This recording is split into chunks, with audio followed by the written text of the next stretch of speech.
we're at the SSA convention 2025 in Cincinnati talking to another student. This is Gail. Hello. Hi, Gail. From the University of Houston.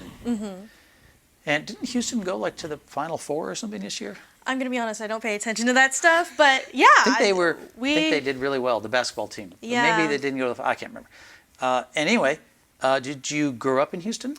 I grew up in a little suburb near Houston called Cypress. But you know, if Doesn't Houston spread out like 2 hours and? Yeah, I think I have some opinions on what I think I consider Houston. But, you know, if I'm talking to someone from outside of Texas and they're like, oh, where are you from in Texas? I just say Houston. It's easier. It sounds cooler. Yeah, it sounds cooler, right. From the big. So, and you're a religious studies major, you said? Yes, I am. Great, perfect. Now, you're at the SSA convention. Tell me how you sort of got here. Were you raised in your religious home, anti-religious home, religious home? I grew up Mormon. I grew up in the Church of LDS, and it's kind of weird because like I'm Filipino, and I grew up in Texas, and we were usually the only like non-white people in our ward. Jack Mormon, someone used this expression earlier. Have you heard this term? I have not heard this term. I'd never heard that term. No. So you don't know what that is either? I don't know what a Jack Mormon is. Okay, well they said they were Jack Mormon. I was like, okay, I guess I'm ignorant. I don't know what this term is. Anyway, so you're saying that because you were Filipino, this is not the norm in the LDS church. No, because like in general, it attracts like a lot of white people. And maybe, I don't know if this is the perception of everyone, but it's almost like, you know, going to the Philippines, like that's like a pretty like common idea of like where someone would go for a mission. And so like, it's almost like, wow, look, I'm your after picture. Your missionaries, they did their job. It got my dad. But you forgot to be welcoming to them? Is that what you're trying to get at? Kind of, yeah, because I did not really have any friends. I grew up in it, and I remember being in the, they call them sunbeams, the little kids. And like we were in our little Sunday school, and I remember just like crying in the middle of class because I was like, I have no friends. No one here really looks like me, and I kind of just feel very isolated. Yeah, sure. How about in the city in general, in Houston? Because Houston's an international city in a lot of ways, you know, more than it would be if you were in like a rural town. So did you feel less like that in the city at large, like at school and so on? Yeah, I would say like Houston's very diverse. Cypress, because it's like a suburb. And I'm talking about diverse only comparative to that. Oh, yes, of course. Yeah. Not that Houston, I'm not saying like it's London or something. Yeah. But you could feel the difference. Of course, yeah. And that's why typically I would dread Sundays, because it's like, oh, I gotta go to that place where there's absolutely no one who looks like me or really wants to talk to me. At least like you go to school, you kind of just talk to the kid that sits next to you and everything's fine and good. But like, I think what I was intimidated by, especially when I was like a little kid, was the formality, the sanctity of church. Like, I felt like if I just made one wrong move in the church, like that, like, I don't know, everybody would dislike me even more than they already did, or maybe they didn't even dislike me, maybe they just didn't even see me. So it's kind of a mix of both the if I step out of line, I'd be in trouble even if I was white. Yeah, I don't know. But it's even worse. Is that the way you're trying to describe it? I think so, yeah. Yep. And did you feel like this was overt? Or not really like intended or overt, but just sort of, because I mean, kids are just honest, right? Yeah. Children, I had a daughter once who met this older lady at church, and she looked at her straight in the face and said, "Why do you smell?" Because they're just kids, you know? So in some ways, kids just say the obvious things, you know. and it's not necessarily hurtful. Like from their perspective, it's just different, so they don't know how to respond. So was some of it that you think, or did you feel like there was overt stuff as you were there? And I don't know how long you were there. I was in the church up until I want to say like 12 years old. Okay. I just kind of grew out of it. Okay. And but, did you, when you stopped going, were your? I knew you never answered the question. Sorry. Yeah. Oh, I'm so sorry. Was it overt? Was it overt? If coming from the kids, no. I think it is that thing of like kids are just kids. Yep. They're very honest, and also sometimes they either mind their own business or they are completely up in your business. So I feel like it was a little mix of both of those things.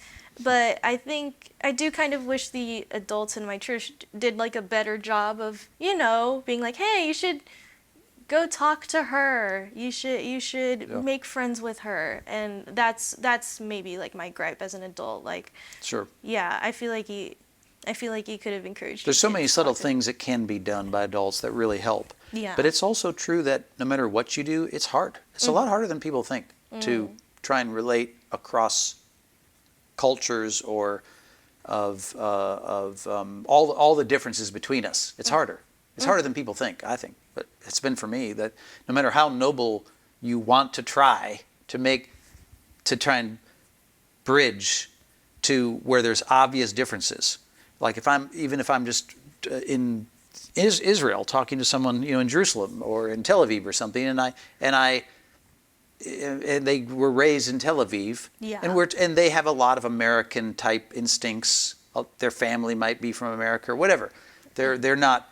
There's a lot that we can relate to, and then there's these times where you're like, oh, we have very different views about some big things. Yeah. And it's harder than you think sometimes to do that bridge. Anyway, so back to you. So you're when you were 12, you said you stopped going to LDS church. Did your parents stop going, or did just you? So okay.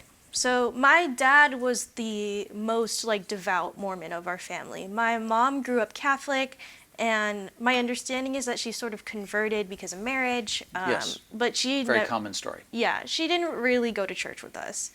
But didn't go to the Catholic Church.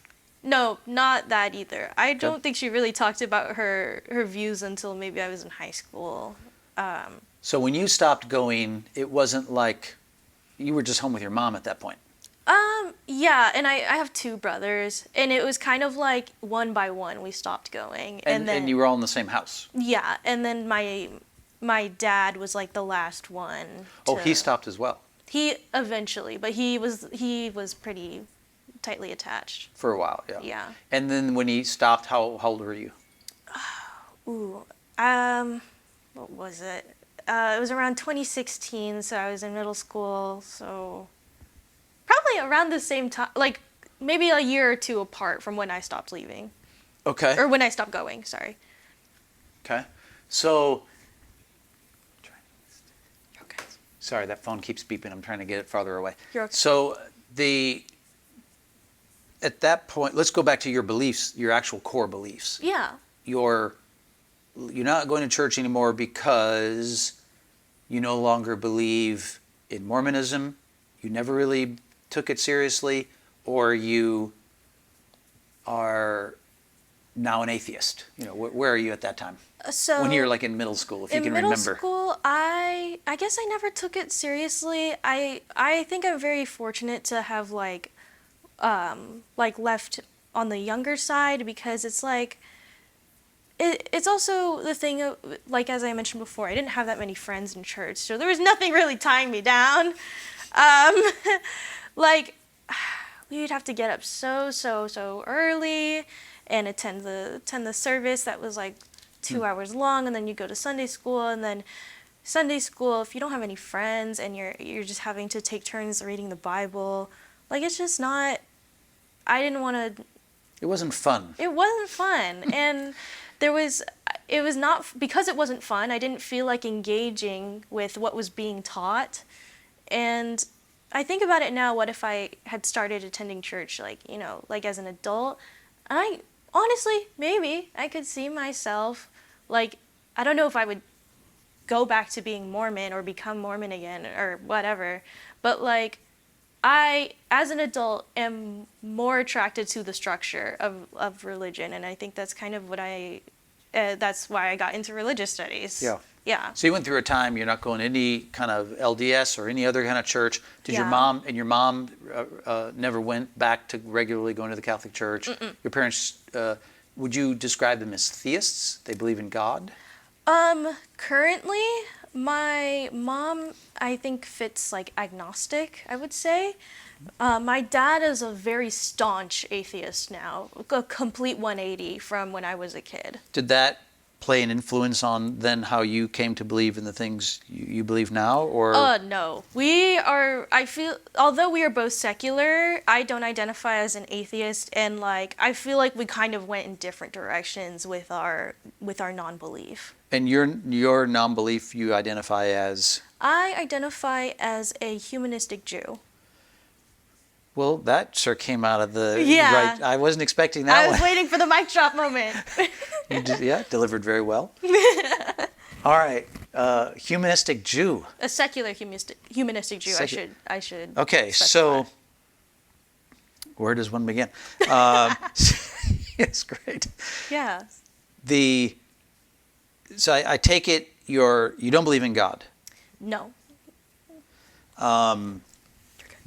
and you would say atheist, but I guess I would not say atheist because I don't outright like reject the existence of God. I think Yeah. it kind of depends on the day of when you're asking me, but just like I think I like the term God optional. That's Okay. Yeah. So I don't outright like deny the I've never existence. heard this term, God Well, optional. I've heard it a lot in like my secular humanistic Jewish circles where it's like Judaism feels like God optional. You don't have to believe in God because Judaism is like an ethnicity, a culture, a history, and in some cases like an identification with land.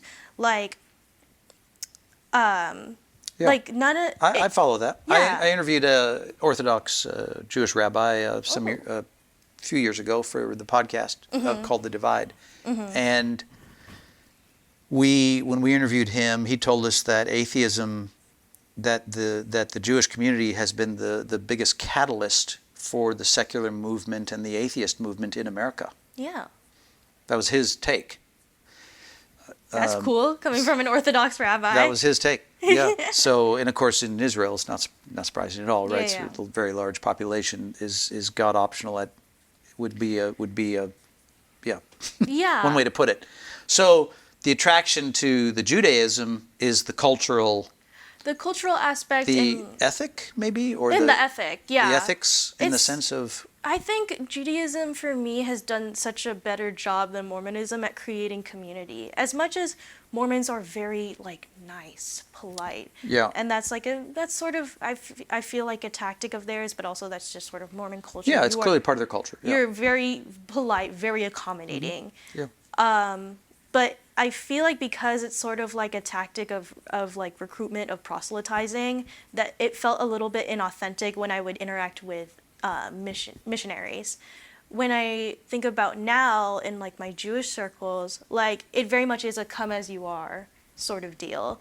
And that has meant the world to me. Okay. Yeah. I can see that. Yeah. Has it occurred to you that you will not look like you're Jewish, Very much. given your LDS story? It's I'm wondering how that aspect of it. I've thought about that a lot, and yeah, I definitely don't look like someone who would be Jewish. And I have to make up with I have this little ring here. It's the evil eye, and in I guess more theistic spaces they would use this as a form of protection. For me, I wear it both as like a way to to tell people like hi, hello, I am Jewish. Yeah, I have it. right. I have the proof. But I wear it as sort of like a reminder to myself that I am strong and that I am capable of protecting myself. I also have some Star of David earrings that Yeah. I am not wearing today, but I have worn them at this conference. Do you go to a synagogue, like a? I am part of an online synagogue called Secular Synagogue. It's run by Rabbi Denise up in Ontario, and it's mainly like So you don't go to a normal like I a do temple not. type experience. Okay. I've been to a synagogue before, and I've celebrated holidays. I celebrated Passover just last spring semester with a friend and her family. Yeah. And that was lovely. But in terms of like regular activity, I don't go to like a temple or a synagogue Right. in person. How long have you been? How do you describe it? You said Secular humanist. secular humanist Jew. How long have you been a secular humanist Jew? Like how long since you entered into this? It's still fairly new. It's Okay. that was in Recently. April. Recently, yeah. That was in April. Yeah. April. Did you think, hey, this won't be controversial because, or you must, because if you're talking recently, you Yeah. know that there's a massive amount of political, cultural intensity over the policies of the Israeli government, where the vast majority of Jews identify Yes. and have deep passions about. And of course, the country of Israel itself is not all Jewish, right? We know that there's many Palestinians, the Arab Israelis, and so on, and Druze, and so it's not like everybody that is a citizen of Israel is Jewish, but the majority obviously is, Yeah. and the majority of people who are Jewish around the world. This is a very, very strong, passionate. Regardless of all their other views, this tends to be one thing that unites Yeah. Jews around the world. And so was that sort of just tangential, like not even relevant to your attraction to Judaism? Or were you like, yes, I also would like one day to be a part of somehow fighting for those causes as well? Of the causes of Zionism, Yeah. So, I guess a little background. My focus is in Hebrew Bible. It's in Old Testament, and that's been my focus since prior to the whole Jewish thing. So you were already taking Hebrew. I was not Hebrew, but like, I was learning about Jewish history. I was just about to say the three things I know in Hebrew. All right. Jewish texts, Shabbat Shalom. Oh, there you go. There you go. Mashal Oh my God. All right. So anyway, you were attracted already to that and already studying that in your religious studies. Yes. And then, in other words, I guess the answer. Are you trying to say the answer is no to that? Yeah. So the whole Israel thing, I feel very detached, especially as like a Filipino person. I'm like I have feelings about. I was born in America, but like I have feelings about the motherland being colonized, and like being converted to my ancestors being converted to Catholicism and all the torture and rape, all the bad things that happen with colonialism. Yeah. Like I have feelings on that, and because of that, like I can't see myself really identifying with Israel the same way other Jews can. I respect it though. I recognize that like I didn't grow up Jewish. More than you respect, like the Christian side that Yeah. that is sort of analogous. Let's just say at least Yeah. the way you were describing it is quasi-analogous. Okay, so let's move on then, because is part of the attraction that it is God optional? Yeah. So something I've heard a long time ago was like, oh, Judaism is the one religion where you can criticize God, where like you can really be honest with him. And even now as a secular person, I'm like, that sounds cool, because when a huge thing in like the Hebrew Bible like is like these people telling their God like, hey, I'm hurting, and part of the reason why I'm hurting is because of you. And I think a lot of people use that to be like, oh, the God of the Hebrew Bible and the God of the Jews is angry and violent and militant, like, and we should not trust this God. But I feel like, especially in like the prophecy section, you know, one thing I've always been about is when you tell someone, hey, you've hurt me, that's not them necessarily saying like, I don't love you anymore and I don't want to talk to you or be in a relationship with you or anything. They're being vulnerable because they trust you, because they want the relationship to continue. So when I hear Jews of the ancient world be like, God, you are hurting me, I hear like, I love you immensely and I need to be honest with you. Yes, it's certainly the way they read their own literature, right? Yeah. And it's certainly the way it reads, because this, like a psalmist who protests against God in the first half, Yeah. in the second half will turn to the comforts and encouragement and praise of God that they experience as well. It's very insightful, I think, to notice that, because so many people have the very simplistic and naive view that the God of the Old Testament is the mean God, and the God of the New Testament is the nice God. Yeah. But love your neighbor as yourself is from the Old Testament. Oh, yeah. And of course, God did a lot of things that were the way He's described is gracious and long-suffering and merciful and so on.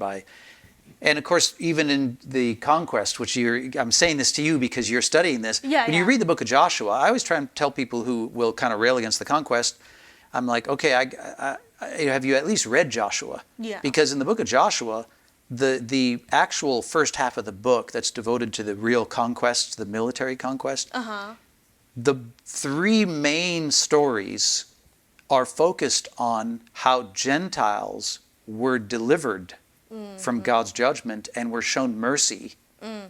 It's three different stories. And I think, it's kind of an interesting choice for Jewish literature. Yeah, yeah. Talking about the conquest. Anyway, so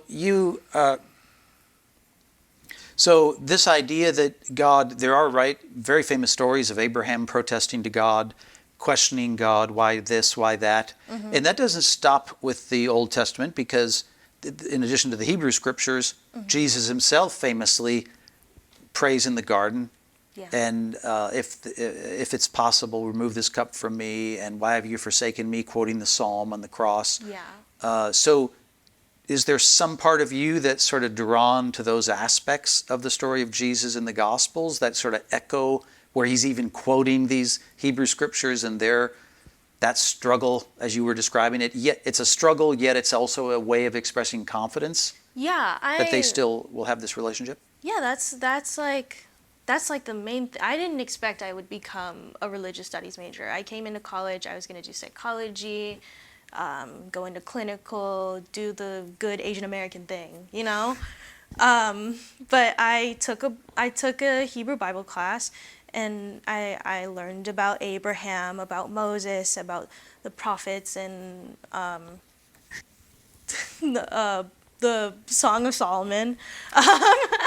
Sorry. Yeah. And I was just like, this is I don't know if any of this is real. I don't know if I can find it, if these were real people in history, but this is such a rich book full of love and hurt, and I thought it was very deeply human. Yeah.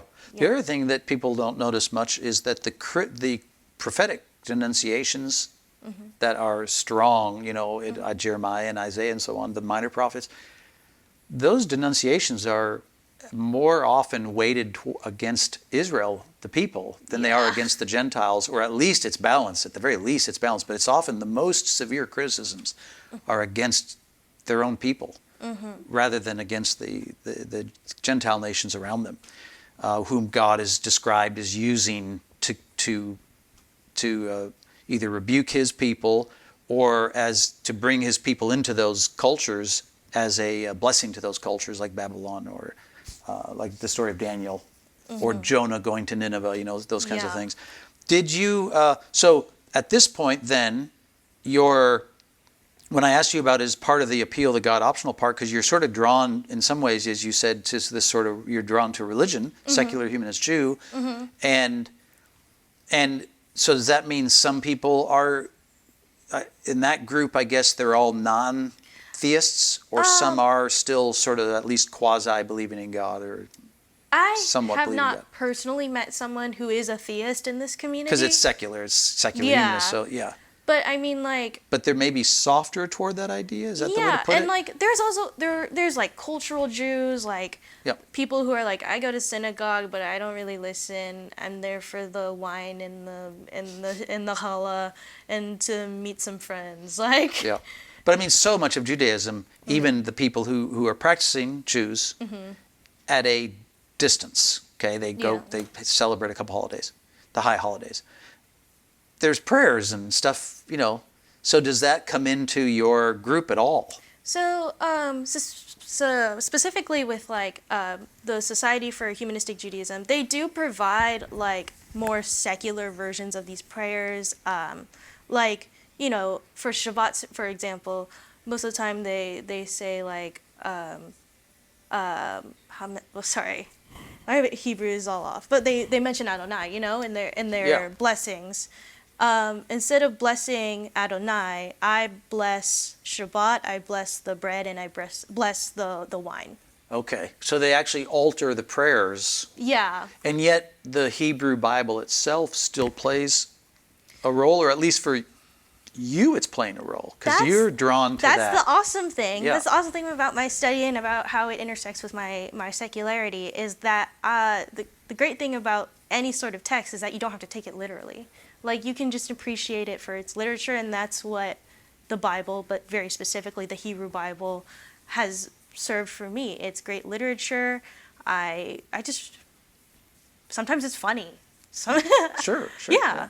Like, and sometimes I do take like lessons of morality from it, but without like the God aspect. Like, I think I can take a lesson from like the binding of Isaac, without having to like think so much about what God will think of my actions. Yeah, you're not thinking of it's a real God, Yeah. but you're still thinking the story's powerful. Yeah. But there must be, the way you described it earlier, I guess, if I understand you correctly, is there are some aspects of God in the Hebrew literature that actually is appealing. That doesn't mean you view him as real, or God is real. I say him because it's usually masculine. But is that correct? Yeah, for sure. Okay. So does that make you at times think, I don't know if I could rule this out? I have a really good book title for what I describe this as. God as my absentee father. God as my absentee father. Interesting. God feels like someone who was not like really there for me in my childhood. I found out I was queer, I found out I was autistic, I was going through a lot of things, and I felt very alone. And as like a young Mormon, and even after I left the church, like, I found myself sometimes praying and being like, please, I want things to get better. I don't know how they're going to get better. And if you answer, I'll go back and I will be the most devout Christian.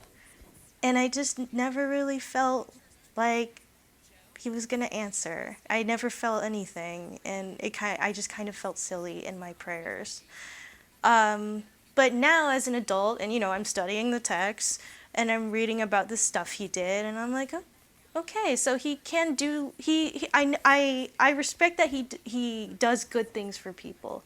And whether or not he's real, he's been there for other people, but he couldn't be there for me. And that's where there's a disconnect. And that's why he's my absentee dad. This is a great book title or article title. I highly recommend you use it. God is my absentee father. Yeah, don't steal it though. No, I'm not going to steal it. Not going to steal it. But just strangely, you're about the closest to my own sort of journey, to this extent that I didn't actually take the Bible in any kind of serious way till I was more in university. Wow, okay. And when I was then looking at the Bible, a lot of it seemed like nonsense, but then there were aspects that I was like, but some of this is a lot more appealing than I would have thought. Exactly. There were things that I thought, now this is true. And for me, I'll say this very quickly, swinging back to you because I have one final question. Okay. But for me, the biggest shift was when I thought, there's a couple things this is saying that's true. and not necessarily about God's existence, just about the way the world is, the way people are. And when I went to my friends who were secular, that I knew shared my view and were anti-religious and so on, they argued against it. And I was like, well, come on, that part is so obviously true. And I realized they were rejecting it solely because it was in the Bible. And I was like, yeah, I can't do that. Like, I'm interested in what the truth is regardless of where it comes from. And I started to have a little bit feeling like I don't necessarily agree with all the secular people now. But I don't agree with all the Christians either. And it was kind of like that was a big change for me, of feeling like I can read these things and think for myself, what do I really believe? And I'm not going to pretend for anybody. And that was just a change, whatever. So one final question, just so we can wrap up the interview, because I would have a lot more questions, of course, because I wish we could talk longer. But so you have these friends, obviously, that are part of the secular humanist Jewish group. Do you have a friend or two that are, I guess, or maybe family member, I don't know, that are still retaining their Christianity, that are a part of your life where you look more favorably on Christianity not just being, the way you were viewing it before? It's kind of a hard question. So in terms of like Mormons, I have like still some people in my family who are active in the church. I'm not very close with them. I still see them occasionally for like holidays, but I'm not super close with them. But in terms of just like Christianity as a whole, my professor, I have to shout her out, Dr. Cindy Dawson. She is great. She's the person who was teaching that very first Hebrew Bible class that I took and didn't expect to love. And I just think her work is amazing. She's a Quaker. Yeah, okay. So she's part of the Christian tradition. Yeah. The broad Christian tradition, and not Mormon in the sense, not like what you were going to church with at the LDS, but still is practicing or is a believer, right? That's the way you describe it. Yeah. And so that's had like a positive influence, inspiring to you what you've learned from her, at least as far as like what she's teaching in the class and so on, right? Yeah. Yep. And she's not a part of the secular humanist Jew. No, she is not. Okay. All right. So, yeah, okay. And no Mormons at all, like part of that are, yeah. I Okay. am not currently friends with any Mormons. Yeah. Okay. All right. Great. And you are expecting with religious studies to keep going and go beyond a bachelor's degree, or you're not really sure? Yeah, so I do plan on going to grad school. My ultimate goal is to go into academia, but like it's kind of looking a little bleak. Yep. So I don't generally advise it to people. Yeah, so I'm sort of playing with my options. I'm thinking of chaplaincy. I'm thinking of becoming, because you can receive rabbinic ordination from the Secular Humanistic Judaism Society. That's an option. Either way, I just know I want to do more of this. Yeah. And do you think you might want to take Hebrew at some point? Yeah, I would love to. I really need to. I mean, especially biblical Hebrew, because obviously, like that's classical, required. what they call classical Hebrew. Yeah. Because then it covers broader. I did. Let's just wrap up the interview because I know it's getting to the end, and I don't need to talk about myself. Okay. Anyway, thank you so much for the interview. Thank you.